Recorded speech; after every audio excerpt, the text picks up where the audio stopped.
5, it says, is FBA and ADOS correct in their stances, or correct in their stance then? Or is this propaganda? Which is it and why? So this is a video. It takes us to Twitter, right? It takes us to our guy here that we talked about one of his videos last week. So the poster is Lady D. She doesn't say anything to it, but let's watch it and then we'll discuss.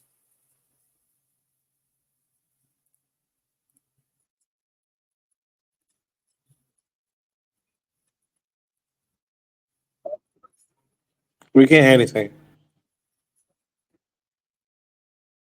Sorry about that. I guess this thing disconnected again. So give me a second to share my screen again.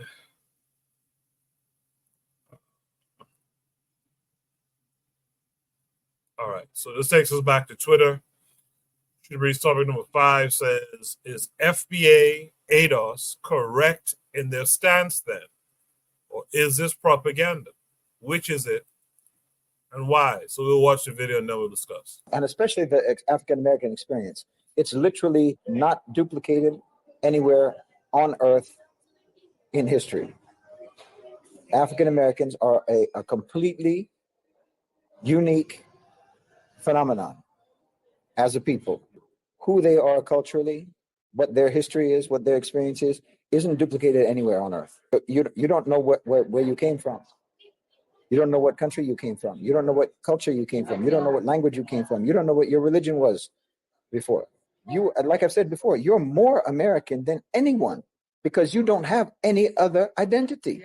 Actually, your entire identity is American-based. That's not the case of anyone else.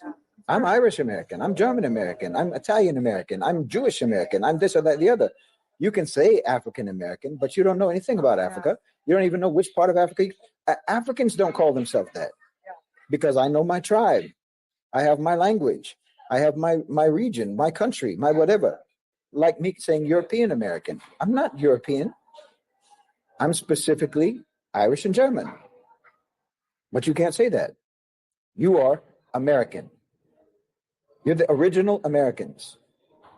You know, everyone else is immigrants. You can't even be called immigrants. Yeah. You know, you're originally American, and your culture is as close to being the indigenous culture of America as there can be without you being the indigenous people. You know, you're the indigenous people of the entity called America, called the United States of America.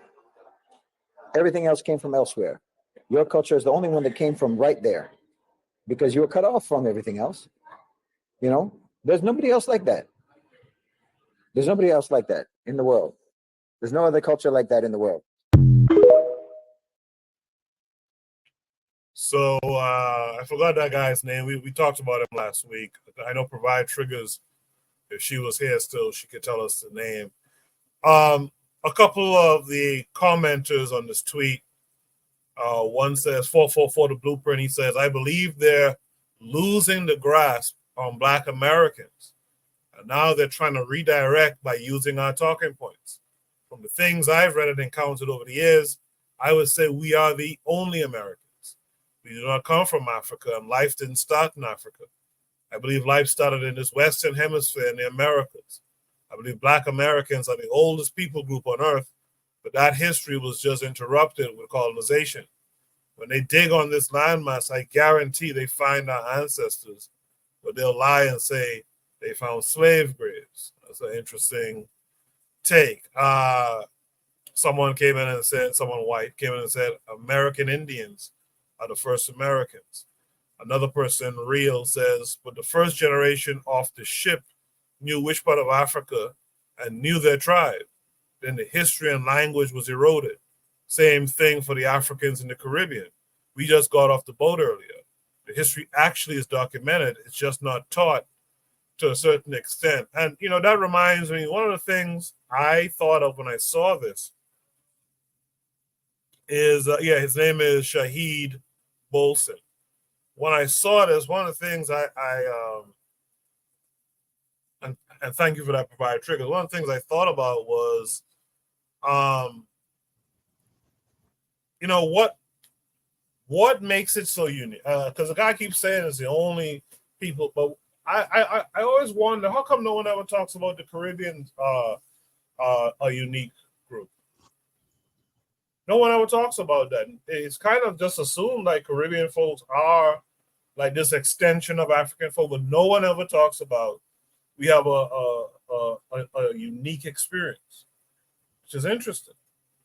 But anyway, with that said, I want to mix it up this time. MG2 has returned. MG2, what say you to this?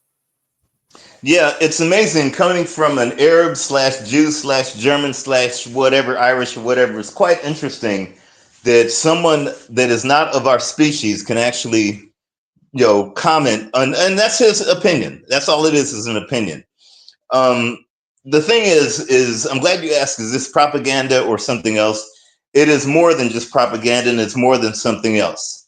And I'll get into it hopefully briefly. I am very loquacious, but the thing is Dr. John Henrik Clarke. I always like to refer to something that a lot of us kind of forget what he says. That we worry where the boats dropped us off, and not where we were picked up from. And when you brought up about Caribbean, for instance, okay, and I'm glad you brought that up, because in outside of Brazil, the greatest amount of Africans outside of Brazil that are in diasporas actually reside in Colombia. And a lot of folks don't realize that. You've got Suriname, Guyana, you've got, and so a lot of times the so-called African American wants to be quote unquote American, or as Malcolm X said, you can't put cats in an oven and expect them to come out as biscuits. They're so inclined to do that. Oh, I'm sorry, say it again. Oh,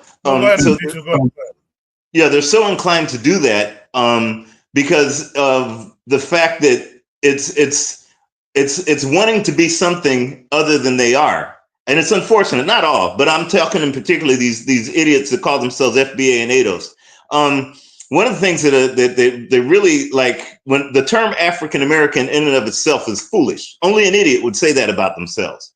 But again, I understand that because their frame of reference, everything in life is about frame of reference. What is your frame of reference? What is that thing that actually that you can, that's your standard bearer in what you are, what you believe in, what you do. And unfortunately, the so-called quote unquote African American has adopted the so-called American frame of reference. And the reason is I say that is just look at the term African American. That tells you everything you need to know. One word is an adjective and one word is a noun. And this is an English, quote unquote, so-called, the European language, but unfortunately we all speak. A noun is a person, place, or thing, something that you can hold, touch, taste, smell, something that actually exists. And it is, I'm not going to try to use this term because they've beat it to death, but it's something that is very tangible. It's something that exists in this world. That's a noun. An adjective is basically, it's abstract. It doesn't necessarily describe anything. It's like beauty, truth, history, facts, and evidence. It's in the eye of the beholder. If I said, Koku, go get me a red chair, well, you might get me something that looks pink because because your red might be, my red might be your pink. It's basically, it has about as much substance as a teacup. When you use the term African American, what is the noun and what is the adjective? In other words, that adjective that should be a noun, i.e. Africa, that's your frame of reference now becomes so-called America. And that's the thing that I notice more often, unfortunately, because we have been twisted upside down to think that someone else's frame of reference exists. So therefore, that is the law. That is the standard. That's absolute. I was on Dr. Ma'at's show not too long ago, and I said there's one thing that I could always tell when I'm dealing with a quote unquote ADOS, FBA, African American, or someone who has definitely been indoctrinated and doesn't have their own frame of reference. When I say the term, and I think I've brought it up tonight when I talk about their media, whenever I don't say the media or the military or the educational system or the economic, I don't say that. And the reason is because anytime I reference something with the word the, that's an absolute term. It's definite. If I told you, Koku, go get me the chair in the other room, you know that there's going to only be a chair and nothing else. You're not going to bring me an umbrella to sit on. If I say, go get me a chair, that means you have a choice. That means that you're pretty sure that there's more than one. So therefore, that again, that's about frame of reference. And that's one of the things that I noticed with African people, Black folks, that we've lost most, if not lost, don't even want to go ahead and regain or even think that a frame of reference exists. So therefore, I hear a lot of so-called Black Americans, FBAs talking about the media, the military. That is not yours. It's someone else's. It is not your, you did not develop it. Matter of fact, we were subjected by their so-called military, their so-called media, their so-called education system. It's not ours. So the thing is when it comes down to these FBAs and that, that German half Irish dude or whatever, Shahid, part Arab or whatever, he's talking as if he already determined and decided our frame of reference as African people for us. You have no culture. Yes, we did. And matter of fact, in the human history, humans have been on this planet for over 9 million years. To say that this is unique to one individual and over 9 million years is pretty, not only is it arrogant, but it's foolish. Because no one knows what happened 10,000 years ago. No one knows exactly, again, what is our frame of reference of what they call so-called history. Again, beauty, truth, history, facts, and evidence are in the eye of someone else, not us. In other words, it's abstract. So whenever I listen to guys like that and they say that the African American has this unique experience, I'm like, so you don't know if somebody 100,000 years ago had the same experience. You weren't around. But again, it's that frame of reference that we've been indoctrinated with so-called Western, so-called culture. And remember, culture is not hip hop. Culture is nothing more than a device mechanism handed down through generations for survival. That's all culture is. An antelope has culture when it comes out the womb. Everything. You survive on it. You grow on it. You nurture your society with it. You educate. You protect your society with it. You gather resources and conquer other societies with it. But unfortunately, a lot of this, to be loquacious and answer that question, it's more than just propaganda. It's ignorance, and it's almost a genocidal form of xenophobia. As if, to go back to your first subject, look at what these idiots are doing in terms of their own Haitian family. Remember, Africans had to go through Haiti before they went to New Orleans. So therefore, anyone that, like you see these Negroes talking about Haitians eating cats and this and the other, again, indoctrination, to go ahead and bring this back full circle, it is no different. It's a xenophobic genocide. Unfortunately, now we've got half Arab, half Jew, half Italian, half Germans going ahead and reinforcing that ignorance. I'll go ahead and pass the mic.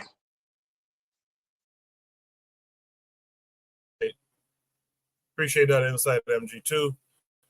Seems I've awakened Provide Triggers for Evolution in the chat.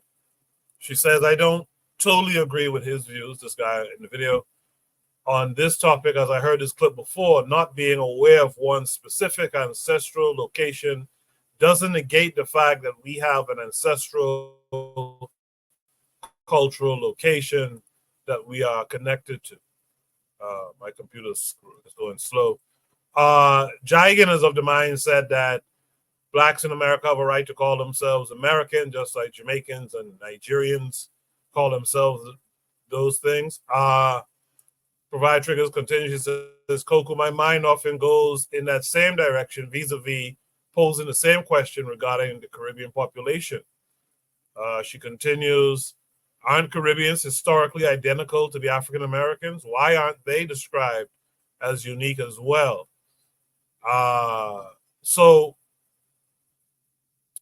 With that said, Sister Ross, I was going to ask that question earlier. When last have you guys seen Sister Raw? I haven't seen you in a while. Good to see you. She says, call them anything except by their historically determined name. When you create a name, African Americans, you created a personality that fits the name. I don't disagree with that either. Good to see you, Sister Raw. It's been a while. By the way, whatever happened to BB Rodriguez? I haven't seen that name around in a long time. But with that said, let's hear from Oni, since he's the one who is 3 hours. I'm sorry, he's about 6 o'clock in the morning there. So Oni, what say you? Yeah, I mean, I think the Caribbean part was spot on. The Caribbean observation is spot on. As far as what this guy's talking about, I have no idea. I usually I usually respect his videos, I guess. Or at least he seems to really, I like when he's bashing America, I guess. I don't know. But yeah, I don't So, know. Yeah, exactly. Yeah. But I don't know what he's talking about. I think, you know, to say that nobody else has forgotten. I mean, isn't there a quote in the beginning of Destruction of Black Civilization where I don't even know if they're quoting the Bible or not. I don't know where they're quoting, but they said I can't remember if it was like I don't know if it was the Sumerians or something, but they said some people forgot their past and they disappeared or something like that. Yeah, I mean, I think it's just really awkward. Like just really, really awkward to say that African Americans have unique history when it's not even like I could understand if you were saying like a unique music, like unique music. Sure, I would go for that. But I mean, like what is so unique? I mean, and again, like you said, like not only does the Caribbean have that experience, but if you're talking about people being displaced from their continent uh, to another country and under another country's laws and so forth. Um, yeah, that's a thing. Now, I think he was making the argument that black people in America were forcefully um, made to forget their like where they came from originally. But again, like you pointed out, that was in the Caribbean, and I mean, I think as MG2 pointed out, we don't know the full extent of let's say slavery in human history. I mean, it's very, very possible that a lot of people did, in fact. I mean, because I look, I would say chattel slavery. Like usually, I do think chattel slavery is different from older forms of slavery, but I think on an individual level, you probably had examples of chattel slavery, definitely. But again, I don't particularly know what this person was grasping at. As far as the question is concerned, is this propaganda? Yeah, I mean, but I don't even know why he's motivated to chime in on this. It just seems like it just seems off brand for him, and it also just seems like a really far fetched. Like just like why are you like what is why are you trying to appeal to this particular demographic? Like what do you get from this? Um Now I think yeah, I don't I mean I think a lot of people do try to sow um instability in America uh by stoking racial flames, but I don't see this method as that efficient, Um, I mean, unless he was like, I guess maybe possibly trying to stoke some anti other black sentiments, but I don't see how this would harm America. But as far as you're the original Americans, no, the white Americans. If you're talking about America as the United States of America, as the government, the nation here, the white Americans are the original Americans, and that's just what it is. And as far as well, yeah, but the white Americans know where they came from before. Okay, that's not a bad thing. You know what I mean? Like I mean, that what they treated you incredibly bad, and not just you. Obviously, the white people were just the worst population. I mean, they are probably the worst no, not probably. They are the worst um, population on the planet. Absolutely. And what they did to all of us is just, in modern terms, would be considered a crime against humanity. But yeah, I mean, like I don't see that as a badge of honor. I see that as a very terrible circumstance that it just doesn't even make any sense why this person is kind of making it seem like it's a positive. That's all I can say. Thanks for the opportunity. yes, sir. Yes, sir. Thanks for coming through. Um, Yeah, I'm like you. I try to. I feel like it's a propaganda piece, but especially looking at this guy's history, as you alluded to, and provide triggers, and I agreed. You know, he's usually very anti-American. So I'm trying to figure out, was this supposed to be a way to boost Black Americans to, I guess, take on white Americans more? I'm not certain why he did this. It seemed a little strange to me. But I thought it'd be an interesting thing to discuss in terms of propaganda or not, and why.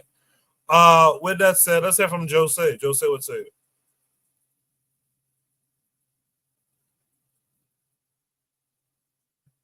Jose, you're muted if you're talking. All right, Jose might be in La La Land because he's late at night, early morning himself. Let me hear from Black Seal. Black Seal would say, I've never heard such crap in my life, man. I swear for God. On my grandma. I've never heard such crap in my life. People have a real short memory of history, right? Everything. So, just a reminder, right? That black people were not even considered to be human beings, right? We went from being not even human. We went from being talking livestock to now we're the first real Americans. And it's just I see the crazy rebrand, and it's just I hate it so much. I don't know who this dude is. Y'all say he's an actual person. He seems like AI nigga to me. I don't know. But anyways, just a quick reminder that United States black people spent more time enslaved in America than we spent free in America. Everything, the entire apparatus of the state was meant to keep us as chattel, right? So even when these crackers wrote down their Declaration of Independence and their Constitution, right? They made sure to make sure. So one of the things we talk about in class is that we talk about the three-fifths compromise. So the northern states felt that because they were slaves, they couldn't vote. They shouldn't be counted as members of the population for purposes of representation in Congress. Whereas the southern states wanted to count their slaves. So the compromise was to count each slave, each enslaved person, as three-fifths of a human being. We weren't even fully human. But yet he wants to sit up here and say, oh, we were the first Americans. How so? We weren't even considered to be human beings. The slave trade was legal until 1808. And even after that, they bred us on plantations like livestock. There would still be illegal slave trade, and they were still sneaking black people into the country under the cover of darkness. So when I hear this stuff, it's like to me, it's offensive. Like to say, "Oh, you don't know where you come from."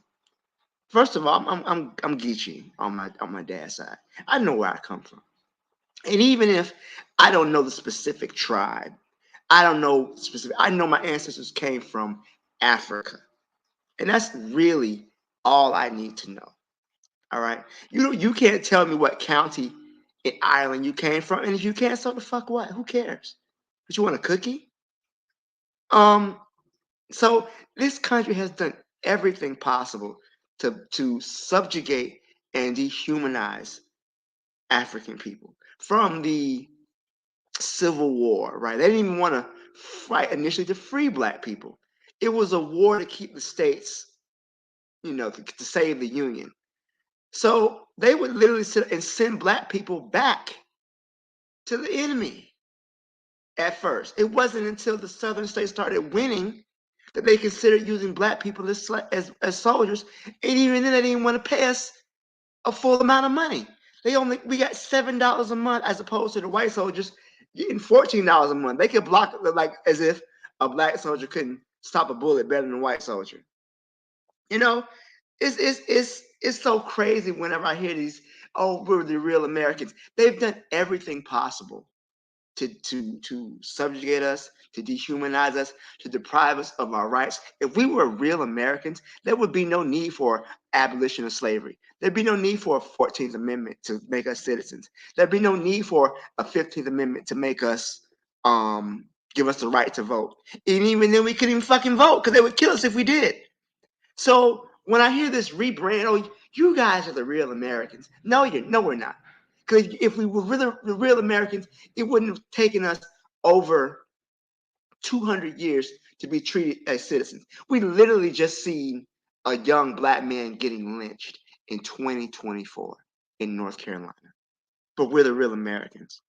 If we were the real Americans, we wouldn't be subjected to any of this shit. We saw a black woman shot in the face on camera by a cop for saying the name of Jesus. But we're the real Americans.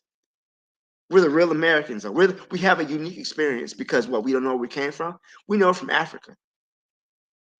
We know that we have brothers and sisters all across. We call it diaspora for a reason. I can't tell you the number of times I get mistaken for somebody from Jamaica. Every day, I get mistaken. Today, I got mistaken for being Haitian. You know, and it doesn't bother me because to me, it lets me know what connects us. Blackness is more than just your skin phenotype, right? The idea of what's black, because previously Africans identified themselves by their tribe, by their ethnicity, maybe by their religion or their language, but what we have now is that we have an idea of blackness, right? We're black as opposed to white people, blackness was created in opposition to whiteness. Whiteness was an identity that was created by Europeans when they crossed the Atlantic. They were Irish, they were Catholic, they were Spanish or French, but the idea of whiteness came into being, in opposition to blackness. So black people, African people in America, we're not, the only Americans. This idea because to me it's just a psyop, really. They're fucking with us. Like damn well we're not Americans. And every black person knows if you're American, call 911. See what happens. And you might get shot yourself just for calling. And we know this. Stop playing in our fucking face. I'm done. Well stated there. Well stated there, Black Steel. I guess Jose might be gone. Let me hear from Buana next. Buana, what say you? Yeah, yes, cool. And Black Steel is always dropping jewels, man, always. But I want to give a public service announcement to all my brothers under the sound of my voice and my sisters. I want to give a public PSA. White people don't know everything. In fact, sometimes they don't know what the fuck they talking about. Sometimes they have no clue. See, the propaganda is we think that we have been conditioned, indoctrinated. They have as well. So sometimes they stand on platforms and they sound authoritative, but that's just the trick. They sound authoritative. Just as Donald Trump was on a platform talking about the Haitians, he was eating cats, and this is nonsense.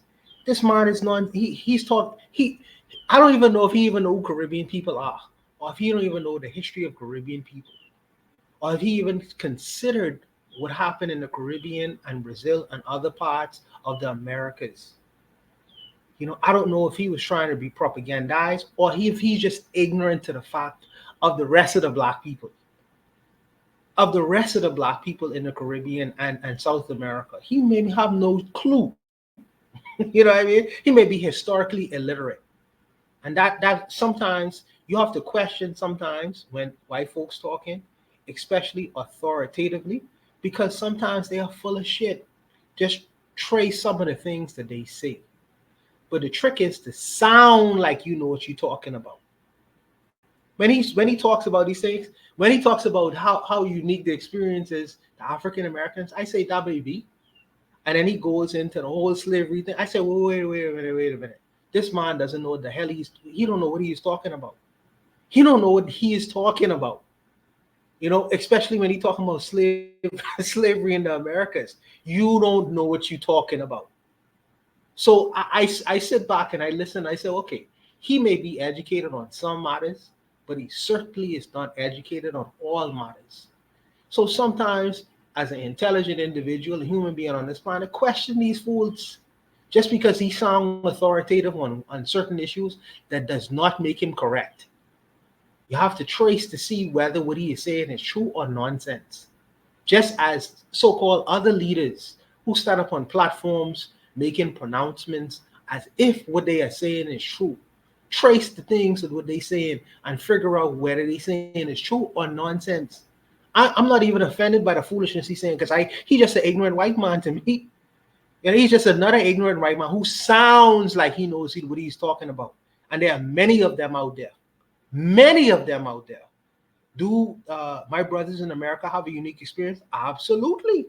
Absolutely. You know, and we have a unique experience coming from slavery, and so does the Cubans, and so does the Brazilians, and so does the Colombians, etc. All these black people in these South American countries and other Caribbean countries. All these people have the unique Caribbean slavery adjacent experience. But he say, well, it's only a it's just white ignorance. It's just that white. So I say to my brothers and sisters, first and foremost, white people don't know everything. The fact that they talk authoritatively, they've been conditioned to do so, and that's their sickness. They only think that they are right, and no one else can be righter than they are. No one else can be more clever than they are. This is the a gate that they build up around themselves. That's what the idea of white supremacy is. While we sit around looking at this nonsense and say, okay, this man, he obviously doesn't know what he's talking about, but he has a large microphone and platform to express these ideas. You know, so I say don't feel too fussed about it, man. He's in a long line of ignorant white men who spills nonsensical things that he has no idea what he is talking about. And if you was to question him on certain things, you will see him walk back a lot of the comments that he makes. But no one is in that room, and unfortunately, a microphone doesn't talk back. So you could just make statements into a microphone, and that could go unquestioned. You know, but that's just the state of the world. But I just say, remain vigilant and know yourself in this world, and know sometimes what you are talking about. Let these guys talk the nonsense they're talking about. When they wake up, they'll realize the world ain't as they said it to be. You know, but I'll leave it there for other brothers to go. Well, before you go, because I just have one other person to get to, and I'm really curious to hear what they have to say. But is this propaganda or is it not propaganda? And if it is propaganda, what is the propaganda? I really don't know, because see, Shahid, this particular individual, he's a white Muslim, and sometimes people in other countries, they use historical grudges within a society to undermine that society. You know, so the rest of the world knows the issues that America is facing. So if you want to undermine America, you go to the people who are disenchanted with America, who America has mistreated and abused to undermine that society. So maybe he may be making appeal to the African American, because the rest of the world sees what the white Americans have done to the African Americans. So to undermine America and to make it weaker, they did the same thing with Gaddafi. Hillary Clinton, she went into Libya, and she appealed to the people who had issues with Gaddafi to undermine that regime, and eventually that regime was crumbled. This is sometimes could be politically strategic, or he could just be talking on the side of his ass. You really don't know, and unless you know specifically what his agenda may be, you have to just really take look at it on the face of it. And on the face of it, he just talking things he really don't know about. He's just a white dumb man. That's why I look at him. But that's how I look at this, Koku. And to be brief, I'll leave it there, brother. Appreciate that. In the chat, Provide Triggers for Evolution says Shahid just needs to give more thought to what African identity is and all that implies. We will give him some grace for now until he gets his facts in order. She says his analysis on South Africa politics is on point, though. Our sisters out there, the matron is out there. She says it's propaganda for the purpose of, I guess, fomenting, problems, similar to what I alluded to, what Buana just spoke about a second ago as well. Last but not least, I'm very curious to hear what this brother has to say. We will hear from Kofi for Shoot the Breeze topic number 5 tonight. Kofi, what are your thoughts? Yeah, thank you. Once again, this guy's a smart idiot. Um, he's like the Ben Carson, like, good at one thing, horrible at the next. So to answer your the things that he's saying, he sounds like an FBA, because a lot of things he said was right as well as incorrect. To say you don't know where you come from, yeah, you know where you come. You come from Africa. Well, you don't know the region of where you come from. Yes, you came from West Africa, right? Well, you don't know your language. Okay, touche on touche with that. But we know the region that we're in. He sounds like FBA because he's gonna say, well, oh, there, you are the American, you're more American, you're the first American. How are you more American than the cracker that brought you here? I don't understand. Black Americans were came here under duress. He act like we like they were the original people that came here and they discovered something. Like he was hurting my head. Like it just makes no sense what he's saying. So to the question, what you were saying, is it propaganda? So again, I used to be a fan of Tariq, right? So it is propaganda. It is a grift. Tariq Nasheed used to be Pan-African, kind of grifted on the side, but it was kind of like, he's doing, he's promoting Black unity, he's promoting Pan-Africanism, he's promoting all that good stuff, until he saw what was happening over with Yvette Carnell over ADOS, and he took some people from ADOS, turned to FBA, and FBA is ADOS on steroids. Took all the anti-African, the xenophobia, the racism, the white talking points against other people, things like that. So Tariq Nasheed took off the red, black, and green and put on a red, white, and blue just to get money, right? So the problem we have here is that he took a noble cause, which is reparations, and covered himself in reparations, while simultaneously demonizing Africans, demonizing Caribbeans, breaking Twitter spaces. Like it was insane, going in on Africans, going in on Caribbean people, So when I hear this guy say this, he's kind of parroting all of the things that FBA would say. We were here first, and da, da, da, and you're we're something special. We're better than you. We're a better version of Black people. I was on another space the other day talking to a bunch of FBA idiots, and he got mad when I said, "Hey." He said, we built this country, and if it wasn't us, you wouldn't be here. And I'm like, whoa. Let's historically accurate. Black Americans built the 13 colonies under force and duress, right? That's what you did. That's what happened. You didn't build the Golden Gate fucking bridge. You know what I'm saying? Like, calm down now. And he got upset, right? They say, oh, you owe us, and it wasn't for you wouldn't be here. Immigration, we fought for immigration. I was like, wait, let's do this again. So you're saying that during the 50s and 60s, that they were during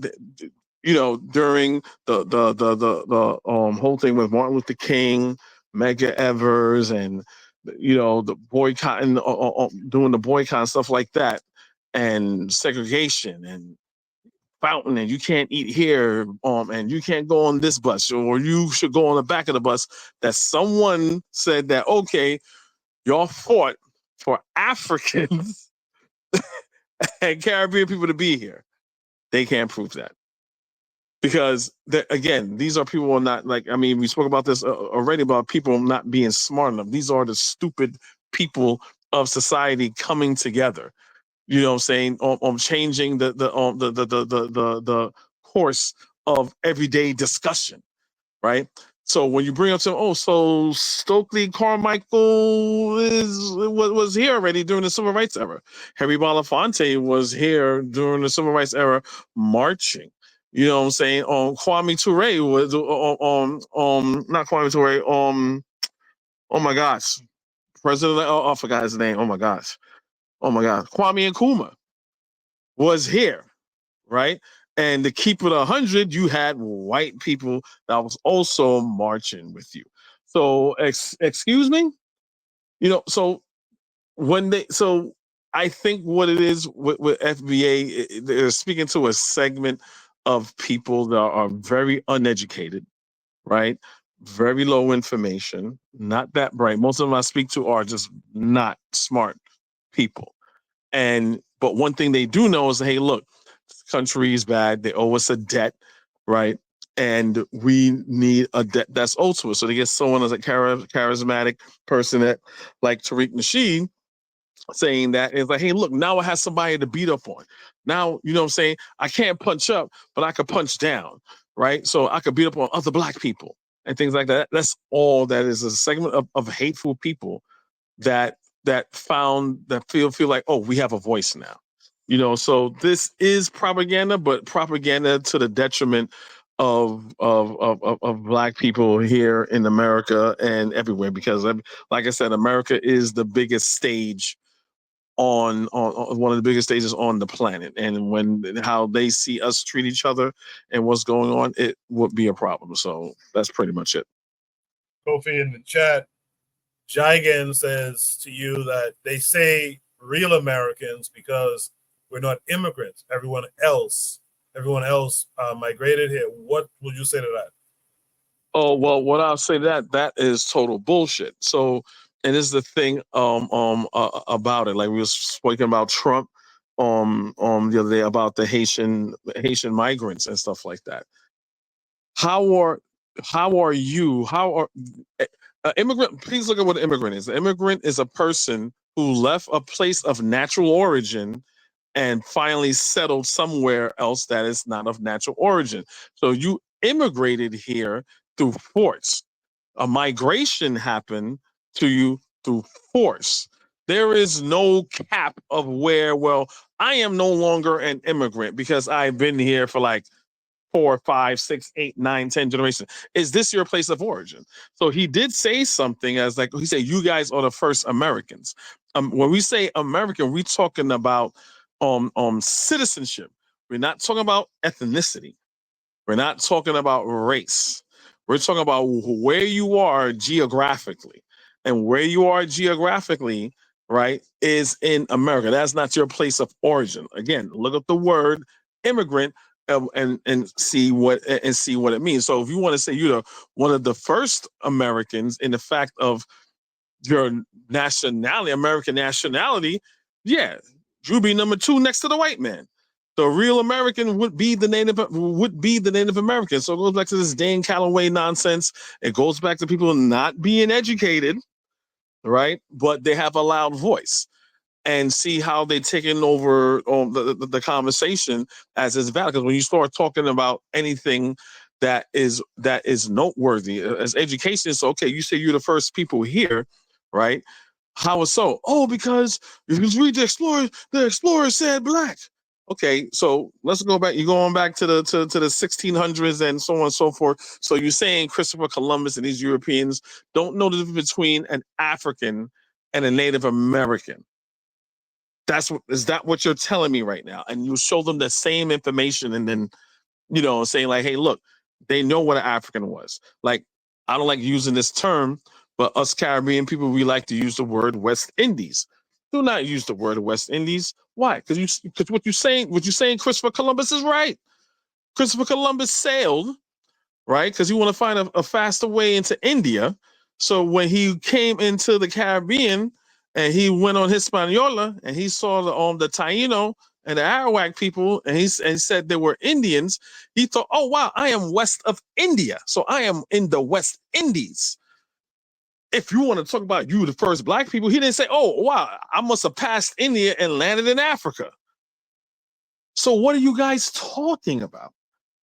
So you are, again, this is a bunch of people who have some self-hatred, some self-loathing.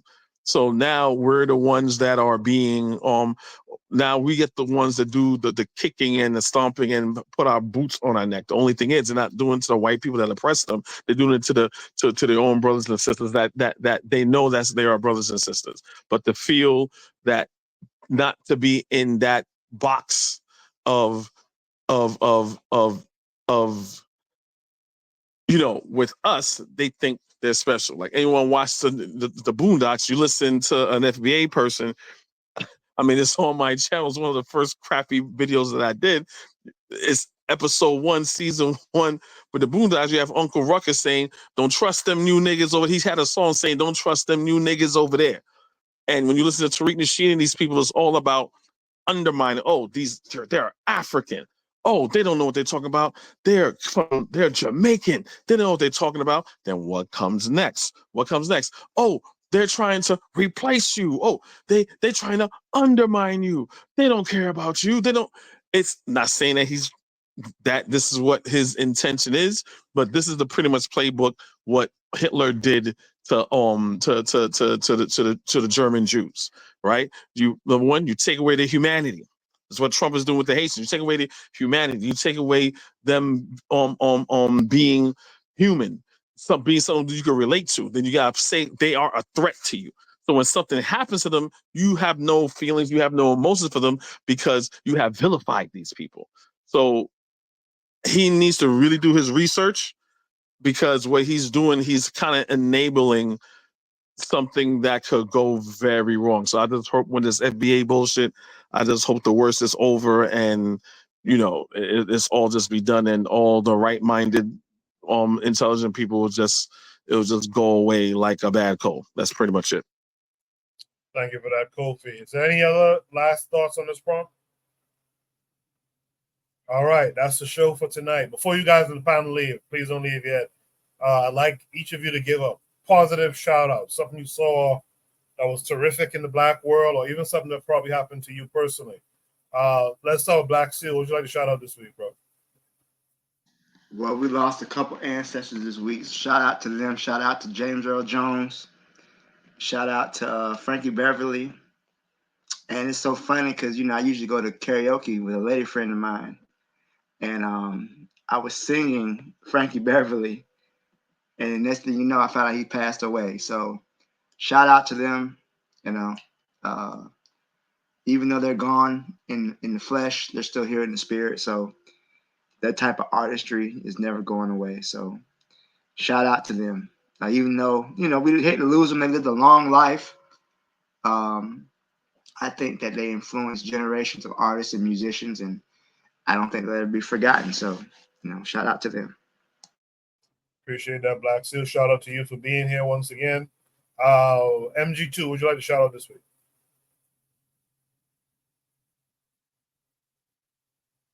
Maybe MG2 left. Yeah, I'm here. I'd also like to add Tina McElroy, Anza, great Black, basically poet, I believe, a writer and whatnot, and she just passed recently. I have some Frankie Beverly stories. Back when I was on tour with Luther, one day, well, I'll tell you guys a story. It was one of the best things that I've ever experienced in the 50 years of music that I've been in. But Frankie Beverly actually was the act that came on before us back in, I think it was 2002. And man, oh man, like they say, Maze is a band you don't want to follow. I just put it that way. We followed them, even if it was us, the headliners. It was really difficult following that set. So I definitely want to give Frankie Beverly a shout out. I just want to thank you guys. You give me a lot to think about and a lot to learn from. Anyways, I'm looking forward to catching you guys again. I'll go ahead and pass the mic. Thanks a lot. All right, appreciate you. Thanks for coming through. Only, what would you like to shout out this week? Yeah, I mean, I guess I'll just shout out the Sahel states again. You know, I don't really have anything to shout out in particular. So just the Sahel states, because you know, at the end of the day, that brother's working. You know, and he's working for our liberty. He's working for our freedom. He's working for us as a people. And you know, I mean, obviously, we don't support him enough, but it's an everyday thing. You know, to advance the people, to work on a nation, to work on a nation state. That's an everyday thing, and he's doing it, whether we see it or not, whether we hear from him or not, whether we see the sound bites or not. He's been doing it. So shout out to the Sahel states, um, and the leaders of the Sahel. That's it. I appreciate that. Only thanks for coming through as always. Kofi, would you like to shout out this week? Yeah, I would say the same. Peace to Frankie Beverly. The King is dead but not forgotten. James Earl Jones, and I would like to shout out to all the Haitian people that's going through what they're going through and their perseverance and their power, that African spirit, that fighting spirit that they have. I know they're going to be good. I know they're going to be well. So all of you, just keep them, give them high spirits or anything, checking them on them, stuff like that. But shout out to them for their power and their perseverance and their dignity in what's going on. So shout out to them. Thank you for that, Kofi, and thank you for being here as well. Last but not least, Buana, what would you like to shout out this week? Oh, many things, Koku. First of all, Koku, you really do need to do an interview with MG2 because he is saying some crazy things that is slipping past the one another. He say, when I was in tour at Luther Vandross, brother, you need to do an interview with Koku. You need to do an interview with Koku because he calling some crazy names. And I'm saying to myself, well, how you doing an interview with Luther Vandross? I was like, he just like, okay, because I was in the music industry and they used to go before Frankie Beverly and Mays used to go before us. I'm like, bro, who is this guy? Who is MG2? So it would be good to do an interview with MG2 to find out a lot of his history. I'm sure he has a lot of stories to tell in terms of his musical career and the people he would have met and come in close contact with. I'm very curious to know more of his stories, man. As far as Frankie Beverly, shout out to that brother. That brother, he has shown that yes, you could become great in your craft, you could master it over time, and you become very proficient at something that you've been doing for a very long time. And I think that the fact that he has displayed to the world a life of honor, a life of respect. Before I Let Go is one of my favorite tunes. One of my favorite tunes. And I respect the brother for the things that he would have done. James Earl Jones, Earl Jones or whatever. To me, he is a little bit of a different kind of conversation because I do know that people do love him, but he has made some remarks in terms of dating and being with black women that I don't particularly care for.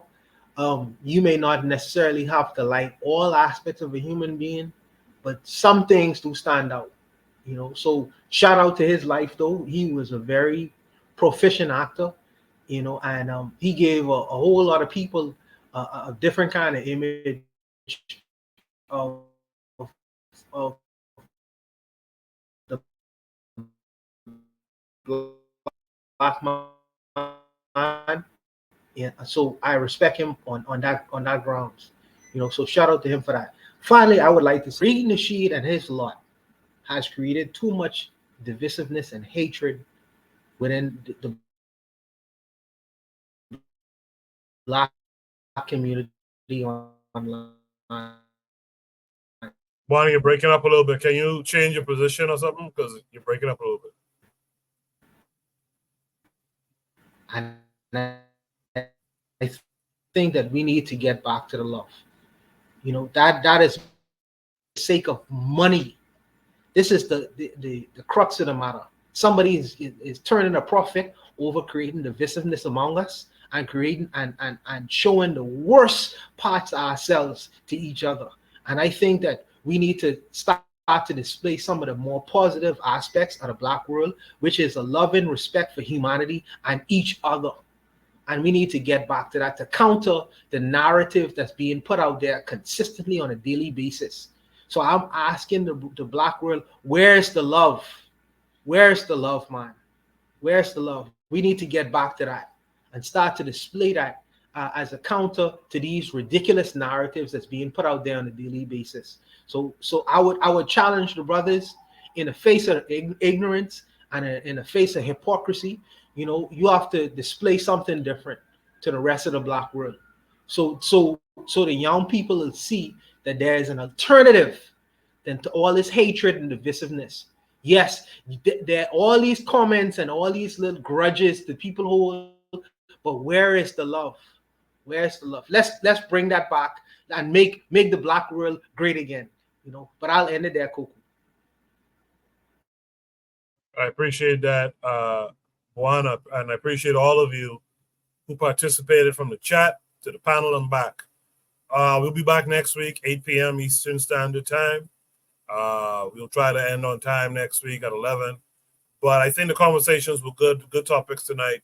So again, thank you all. Anyway, guys, you guys be good. I'll see you guys during the week on all the other shows. And I'll see you back here next week for Shoot the Breeze.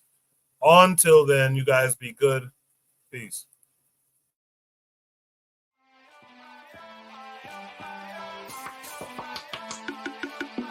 Thanks for listening to the Bitter Medicine Podcast with your host, Koku.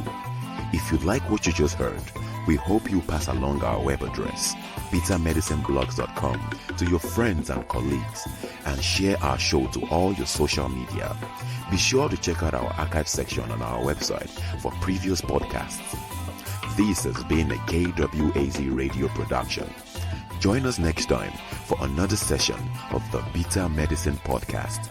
Follow us on Facebook at Bitter Medicine Show, Twitter, Bitter Meds, Tumblr, Bitter Meds, Instagram, Bitter Medicine.